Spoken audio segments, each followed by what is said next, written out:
Este era un hombre tan malo y tan perverso que se le salieron los intestinos. Así aconteció esta historia. Él se llamaba Joram y era hijo de Josafat y de su abuelo Asa. Los dos habían hecho lo bueno ante los ojos de Dios, pero su papá cometió un error muy grave, bueno, varios errores, y todos los errores graves que cometió los cometió con el rey Acab. Hizo una alianza con este rey para dar a su hijo Joram en matrimonio con su hija. Este rey estaba casado con Jezabel. Jezabel era una mujer manipuladora, controladora, llena de maldad y de oscuridad. Actualmente, si hay una persona así de controladora, con ese espíritu de manipulación, se le dice que tiene espíritu de Jezabel. ¿Se imaginan? Heredó el nombre a ese espíritu. Pues ellos tuvieron una hija que se llamó Atalía, y esta hija le aprendió todas las mañas a su papá y a su mamá. Mejor dicho, creo que hasta lo superó. Entonces, mal casado quedó ese hijo. Cuando el papá murió, él dejó la herencia para sus hijos, les dejó plata, les dejó oro, les dejó objetos de valor y les entregó algunas ciudades fortificadas de Judá. Y escogió que su hijo mayor fuera el que lo sucediera en el trono. Cuando esto ocurrió, su hijo ya tenía el puesto, se afianzó en el puesto y de repente ¡prum!, sacó las garras. ¿Por qué? ¿Qué pasó? Pues le dio la espalda a Dios.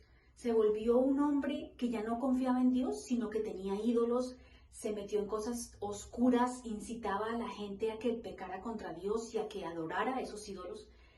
Y Dios veía lo que estaba pasando y lo miraba y decía: no puedo terminar con esta dinastía porque yo le prometí, hice un pacto con el rey David de que su descendencia seguiría reinando por una eternidad. Entonces dijo, ¿qué? ¿Entonces no hizo nada? No, sí hizo. Le mandó una carta. Le mandó una carta, pero ustedes dirán, ¿cómo hizo Dios para mandarle una carta? Pues se la mandó a través de su profeta. Le dio las palabras para que escribiera la carta. Y aquí tengo la carta. Ya la leí. La carta del profeta Eliseo a Joram. Dice: esto dice el Señor, Dios de tu antepasado David. Tú no has seguido el buen ejemplo de tu padre, Josafat, ni el de tu abuelo Asa, rey de Judá. En cambio, has sido tan perverso como los reyes de Israel. Has llevado al pueblo de Jerusalén y de Judá a rendir culto a los ídolos, tal como lo hizo el rey Acab en Israel. Incluso has matado a tus propios hermanos, hombres que eran mejores que tú. Por eso ahora el Señor está a punto de herirte con un fuerte golpe a ti, a tu pueblo, a tus hijos, a tus esposas y a todo lo que te pertenece. Sufrirás una grave enfermedad abdominal que se empeorará cada día hasta que se te salgan los intestinos. Esa fue la carta. Pues todo esto pasó. Y sí, mató a sus hermanos. No dice por qué los mató, pero como la Biblia dice que pasó lo de la herencia, pues se puede suponer, pero no dice ahí, que tal vez los mató para quedarse con la herencia que le había dado a sus hermanos. Eran 6 hermanos y a todos los mató sin misericordia. Pues después de que todo esto pasó, él se enfermó gravemente. Empezó con los dolores estomacales, con los dolores en sus intestinos, lo diagnosticaron con una enfermedad que no tenía solución y tampoco lo dice la Biblia, pero pues se concluye que no se arrepintió. Entonces, después de 2 años, se le salieron los intestinos y murió. Dice que nadie tuvo pesar de él, que nadie le dio pena a su muerte. Tan es así que no le hicieron la hoguera, que se hacía como una fogata y como una hoguera en honor a los reyes que morían. A él no le hicieron esa hoguera, de él nadie tuvo pesar y a él tampoco lo enterraron en el cementerio donde enterraban a los reyes. Lo enterraron en la ciudad de David, pero no en ese cementerio especial de los reyes. Murió así completamente en deshonra. Y esta historia donde uno ve que la maldad la pagan, está en la segunda de Crónicas 21 y en la parte del 22, y también está en la segunda de Reyes 8, del 8 al 16.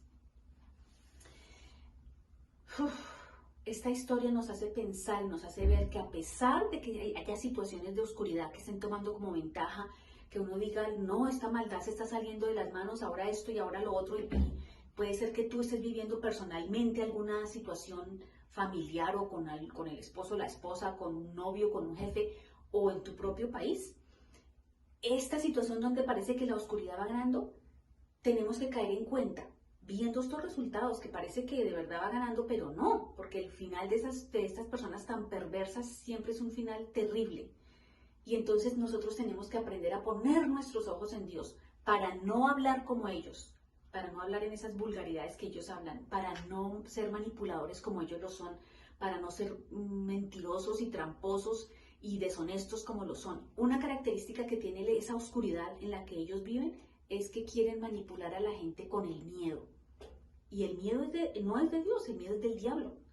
Así que vimos este final y hay una escritura en la Biblia, pero fabulosa, que deberíamos aprendérnosla para asegurarnos y recordarnos lo que la palabra dice. Eso está en Juan 1:5. Y dice, la luz brilla en la oscuridad y la oscuridad jamás podrá apagarla. ¿Qué quiere decir eso? Que esa maldad que uno ve que está tomando ventaja tiene un final. Tiene un final. Y esa maldad, por más que se unan y por más que nos hagan como encerronas, no nos van a poder apagar la luz porque nosotros somos hijos de Dios. Y en la medida que seamos hijos de Dios, este tiempo, este mundo, este planeta es pasajero. Pero nosotros tenemos los ojos puestos en Dios. Y nosotros tenemos una luz que entre más oscuro y más complicada se ponga la situación, el amor de Dios va a brillar en nosotros. Así que sí hay esperanza y sí hay salida. Muchas gracias por estar aquí. Nos vemos la próxima con otra historia bíblica en Así Aconteció. Muchas gracias.